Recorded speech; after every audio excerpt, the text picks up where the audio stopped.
الحمدللہ والصلاة والسلام علی رسول اللہ اما بعد۔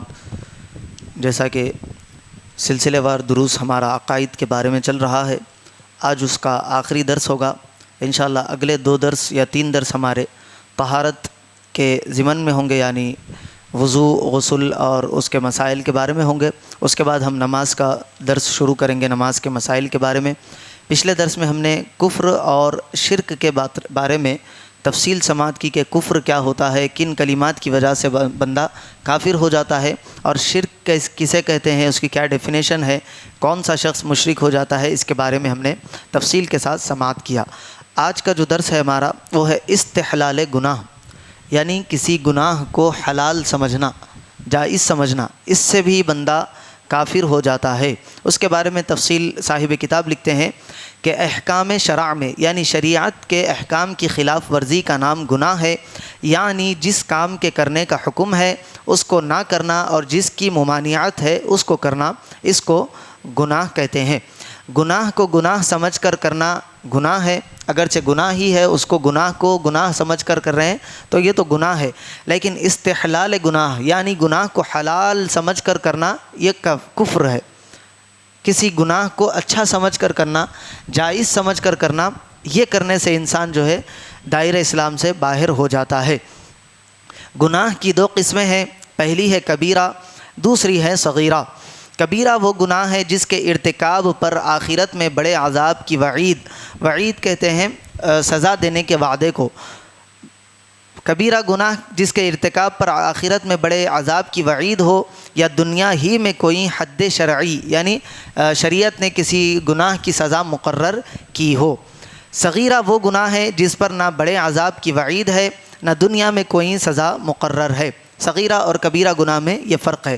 کبیرہ گناہ میں آخرت میں بھی بڑا عذاب ہے اور دنیا میں بھی اس کو سزا ملے گی، اور صغیرہ گناہ پر نہ دنیا میں عذاب ہے، نہ دنیا میں سزا ہے، نہ آخرت میں بڑے عذاب کی وعید ہے، مگر عذاب بہرحال ہوگا۔ گناہ کبیرہ کے کرنے والے کو شریعت میں فاسق کہتے ہیں۔ ایک ہوتا ہے مومن اور دوسرا ہوتا ہے کافر، ان دونوں کے درمیان ہوتا ہے فاسق۔ ایمان والا ہے لیکن گناہ پر گناہ کر کے اپنی زندگی کو گزار رہا ہے، تو فاسق کی بخشش کی امید ہے، فاسق بخشے جا سکتا ہے، فاسق اپنے گناہوں کی سزا پا کے بالآخر اگر اس کے دل میں ایمان ہے، اگر اس کا خاتمہ ایمان پر ہوا تو وہ لوٹ کر جنت میں ضرور آئے گا، لیکن پہلے اپنے گناہوں کی سزا وہ پائے گا۔ گناہ کبیرہ کی تعداد میں بہت اختلاف ہے، لیکن باتفاق اکثر علماء یہ امور گناہ کبیرہ ہے، یعنی کچھ گناہ کبیرہ یہاں ذکر کیے جا رہے ہیں، ان کے کرنے سے بڑے سخت عذاب کی وعید آئی ہے، جہنم کا مستحق ان کو قرار دیا گیا ہے، اور اللہ تعالیٰ ان کاموں کے کرنے سے بڑا غضبناک اور غصہ ہوتا ہے۔ پہلا ہے شرک کرنا۔ شرک کے بارے میں کل کے درس میں ہم نے تفصیلی طور پر ذکر سماعت کیا۔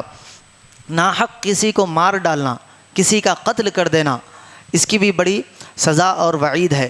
تیسرا ہے خدا کا کوئی فرض یعنی نماز، روزہ وغیرہ ترک کر دینا۔ چوتھی چیز ہے شراب یا اور کسی نشیلی چیز کا استعمال کرنا، کوئی ایسی چیز استعمال کرنا جس سے نشہ چڑھتا ہو۔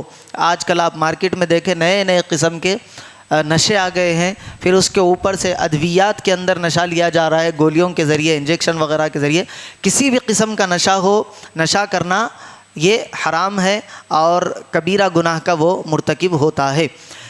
5ویں چیز ہے زنا کرنا، یہ بھی ہمارے پاس عام ہوتا جا رہا ہے، یہ کبیرہ گناہوں میں سے اللہ تعالیٰ بڑا غضبناک ہوتا ہے۔ یہ شراب پینا، زنا کرنا، اور 6ٹھی چیز ہے چوری کرنا۔ یہ 3 چیزوں کے بارے میں حدیث مبارک آئی ہے کہ جب بندہ شراب پیتا ہے یا زنا کرتا ہے یا چوری کرتا ہے تو اس بندے سے اللہ تبارک و تعالیٰ ایمان کو اٹھا لیتا ہے، اس کا ایمان نکل کر آسمان کی طرف چلا جاتا ہے، جب تک کہ وہ شراب کی حالت میں ہوتا ہے، نشے کی حالت میں، جب تک کہ وہ زنا کرتا رہتا ہے، اور جب تک کہ وہ چوری کرتا رہتا ہے، ایمان اس کے قلب میں، اس کے دل میں نہیں رہتا۔ 7ویں چیز ہے جادو کرنا یا کروانا، اس پر بھی بڑی سخت وعید آئی ہے، یہ بھی ہمارے پاس مسلمانوں میں عام ہوتا جا رہا ہے۔ 8ویں چیز ہے کسی پر ظلم کرنا، ناحق کسی کو ستانا، کسی کا مال کھا لینا، یہ ساری چیزیں جو ہے ظلم کے اندر آتی ہے، یہ بھی کبیرہ گناہ ہے۔ 9ویں چیز ہے جو ہمارے پاس عام ہے، اس کو تو ہم لائٹ لے لیتے ہیں، وہ ہے جھوٹ۔ جھوٹ کے بارے میں بڑی وعید آئی ہے۔ آج ہم ہر بات میں ہمارے پاس جھوٹ ہوتا ہے. پھر اس کے بعد آ کے سناتے ہیں کہ مول صاحب کاروبار نہیں چل رہا، مول صاحب پریشانیاں ہے، برکت نہیں ہو رہی. حبیب پاک علیہ الصلاۃ والسلام کا حکم ہے، فرمان ہے کہ جو بندہ جھوٹ بولتا ہے تو اللہ تعالیٰ اس کے رزق میں کمی کر دیتا ہے. پیسے آتے بھی ہیں تو لیکن اس کے اندر سے اللہ تعالیٰ برکت کو ختم کر دیتا ہے. یہی وجہ ہے ہمارے پاس ہم پریشان حال ہے. کیوں ہے؟ ہر بات میں ہمارے پاس جھوٹ، اچھی چیز میں بھی جھوٹ، بری چیز میں بھی جھوٹ، دوستوں کے درمیان بھی جھوٹ، رشتہ داروں کے درمیان بھی جھوٹ، حتیٰ کہ مسجد میں بیٹھے تو بھی جھوٹ. یہاں ایک بات بول کے تھوڑی دیر میں بات بدل جاتی. امام صاحب کو ایک بات، مصلی کے سامنے ایک بات، مسجد کے اندر بھی جھوٹ. تو پھر آپ بولے کہاں سے ہمارے رزق میں برکت آئے گی، کہاں ہم کو اس کا فائدہ حاصل ہوگا؟ تو اس سے بچنے کی ضرورت ہے. حبیب پاک نے فرمایا کہ سچ کہو، اگرچہ وہ سامنے والے کو کڑوی معلوم ہو، تھوڑی دیر کے لیے وہ ناراضگی ہوگی، لیکن جب اس کو حقیقت کا پتہ چلے گا تو یقیناً وہ تمہارے احسان مند ہوں گے. تو ہمیشہ سچ بات کہنے کی عادت ڈالنی چاہیے، چاہے اس وقت ہمیں کوئی مصیبت جھیلنی کیوں نہ پڑ جائے. 10ویں چیز ہے رشوت کھانا، اور 11ویں چیز ہے سود لینا، دینا، دلانا. یہ تینوں بھی کبیرہ گناہ کے اندر ہے. حبیب پاک علیہ الصلاۃ والسلام نے فرمایا کہ جہنم کا مستحق ہے وہ شخص جو سود لیتا ہے، دیتا ہے یا دلاتا ہے، یا سودی کاروبار، سودی لین دین کا حساب کتاب لکھتا ہے. ایسی جگہ جاب بھی نہیں کرنا چاہیے جہاں انٹرسٹ پر پیسہ دیا جاتا ہو یا کوئی اور سود کے لین دین کا معاملہ ہوتا ہے. اور سود کے بارے میں آیا ہے کہ 1 درہم یا اس سے کم بھی سود کا لینا دینا 36 مرتبہ زنا کرنے سے بڑا گناہ ہے.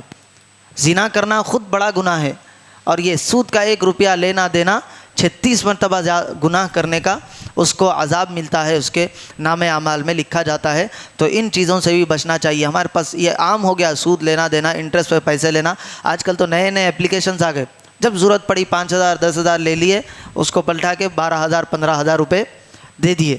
یہ عام ہوتا جا رہا ہے. اس کے علاوہ رہن سینٹرز ہمارے پاس، رہن پر دے کر جو سود پہ مٹی پر پیسہ لیا جاتا ہے، یہ بھی گناہ ہے. اس سے ہمیں اجتناب کرنا چاہیے.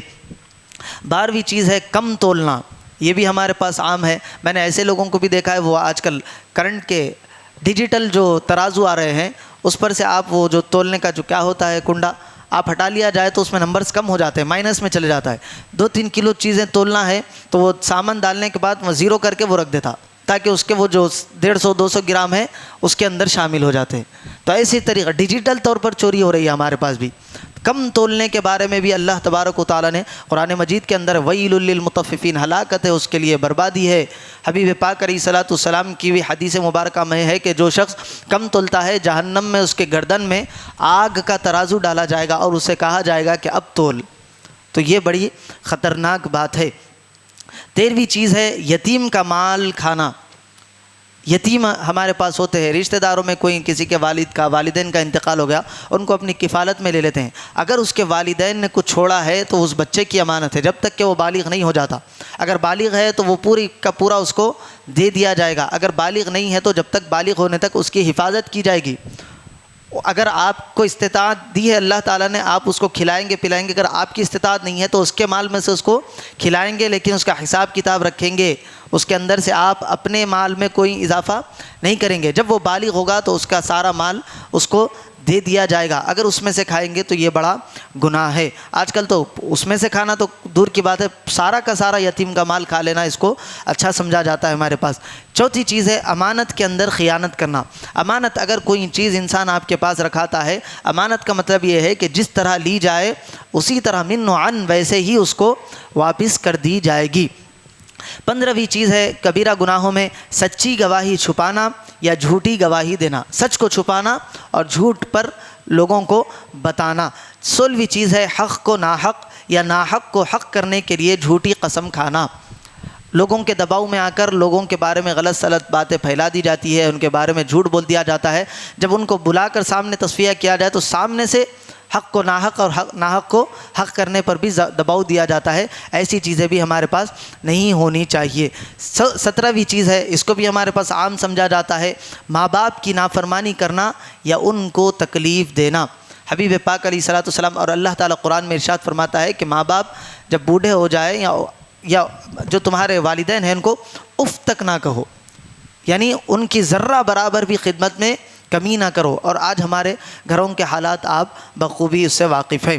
18ویں چیز ہے جوا کھیلنا، یہ بھی ہمارے پاس عام ہے، اور ایک نئی بات وہ IPL وغیرہ شروع ہوا ہے، اب اور زیادہ ہمارے پاس جوا کھیلا جاتا ہے، ہمارے نوجوان اس لت میں مبتلا ہے۔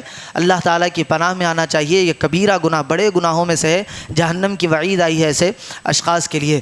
19ویں چیز ہے نیکوکار اور پاک دامن کو زنا کی تہمت لگانا، ذرا سی بات پر شک پر کسی مرد کو یا عورت کو زانی کہہ دینا، یہ بھی بہت بڑا گناہ ہے۔ 20ویں چیز ہے لواطت، یہ بلا بھی ہمارے پاس بہت پھیلتے جاری ہے، مردوں کا مردوں کے ساتھ جنسی تعلق بنانا، بچہ بچی بچی آپس میں غیر شرعی حرکت کرنا، اس کو لواطت کہتے ہیں۔ حضرت لوط علیہ السلام کی قوم اس میں مبتلا ہوئی تھی، اللہ تعالیٰ نے بہت بھیانک عذاب ان کی قوم پر نازل فرمایا تھا۔ اللہ تعالیٰ کی پناہ میں آنا چاہیے، اگر کوئی ایسا کرتا ہے تو اس کو سمجھانا چاہیے کہ یہ کبیرہ گناہ ہے۔ 21ویں چیز ہے صغیرہ گناہ پر اڑے رہنا یا اس کو حقیر جاننا، یعنی چھوٹے چھوٹے جو گناہ ہوتے ہیں ان کے علاوہ ان کو اچھا جاننا یا مسلسل وہ چھوٹے چھوٹے گناہ کرتے رہنا، اس سے بھی وہ کبیرہ گناہ کا مرتکب ہو جاتا ہے۔ آگے بتاتے ہیں کہ گناہ صغیرہ کی کوئی تعداد نہیں ہے، بے شمار گناہ صغیرہ، یعنی یہ 20-21 جو آپ کو بتائے گئے، ان کے علاوہ جو گناہ ہے وہ گناہ صغیرہ کے اندر آتے ہیں۔ ہر مسلمان پر لازم ہے کہ ہمیشہ ہر گناہ سے بچتا رہے، اگر غلطی سے احیاناً کوئی گناہ سرزد ہو تو فوراً توبہ کر لے۔ توبہ کرنے سے کیا فائدہ حاصل ہوتا ہے؟ میں اکثر حدیث مبارکہ سناتے رہتا ہوں، حبیب پاک علیہ الصلوۃ والسلام نے ارشاد فرمایا، اگر کوئی بندہ ایک مرتبہ گناہ کرتا ہے تو اس کے دل پر ایک سیاہ نقطہ، ایک ڈاٹ اللہ تعالیٰ کالے کلر کا ڈال دیتا ہے۔ اگر وہ گناہ پر گناہ کرتا ہے تو وہ دل جو ہے بڑھتا بڑھتا گناہ کا وہ نقطہ پورا دل کالا ہو جاتا ہے، سیاہ ہو جاتا ہے۔ اگر پورا دل سیاہ ہو جائے تو پھر کسی کے بولنے کا اس پر کوئی اثر نہیں ہوتا، کوئی اچھی بات وہ سمجھ نہیں پاتا، کیونکہ اس کا دل سیاہ ہو گیا، اب اس کا دل اچھائی کو تسلیم کرنا ہی نہیں چاہتا۔ ہاں اگر گناہ ہو جائے اور فوری اس پر توبہ کر لی جائے تو اللہ تعالیٰ اس نقطے کو مٹا دیتا ہے، اور جس طرح ہمارا دل اللہ تعالیٰ نے رکھا ہے ویسے ہی وہ رہتا ہے۔ تو اگر غلطی سے کوئی گناہ ہو جائے فوری اللہ کی بارگاہ میں پہنچ کر توبہ اور استغفار کرنا چاہیے۔ اب توبہ کیا ہے؟ ہمارے پاس توبہ تھپڑے مار لینے کو توبہ بولتے، کان پکڑ لینے کو توبہ بولتے، توبہ اس کا نام نہیں ہے۔ توبہ 3 چیزوں کا نام ہے۔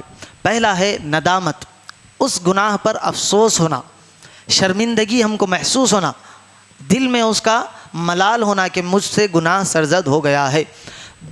دوسری چیز ہے قصد کرنا، ارادہ کرنا، پکا ارادہ کرنا، کس چیز کا؟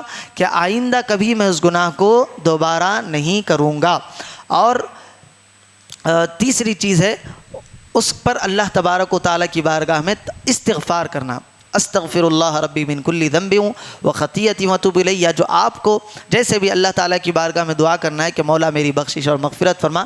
2 چیزیں امپورٹنٹ ہیں اس کے اندر، ایک تو ہے اس پر افسوس ہونا، ملامت ہونا، اور آئندہ اس گناہ کے نہ کرنے کا ارادہ کرنا، یعنی پہلے گناہ کے نقصان کو غور کرے کہ اس سے دوزخ میں جلنا پڑے گا، پھر جو گناہ سرزد ہوا اس پر افسوس و ندامت کرے، اس طرح کے دل میں سوزش پیدا ہو، پھر پکا ارادہ کرے کہ آئندہ کبھی گناہ نہ کروں گا۔ آخر میں اللہ تعالیٰ سے دعا ہے کہ خداوند جل شانہ سب کو عقائد حقہ پر قائم اور عقائد باطلہ سے دور رہنے اور گناہوں سے اجتناب کرنے کی توفیق عنایت فرمائے۔ یہاں ہمارا عقائد کا درس مکمل ہوا، انشاءاللہ کل سے طہارت کے بارے میں ہمارا درس شروع ہوگا۔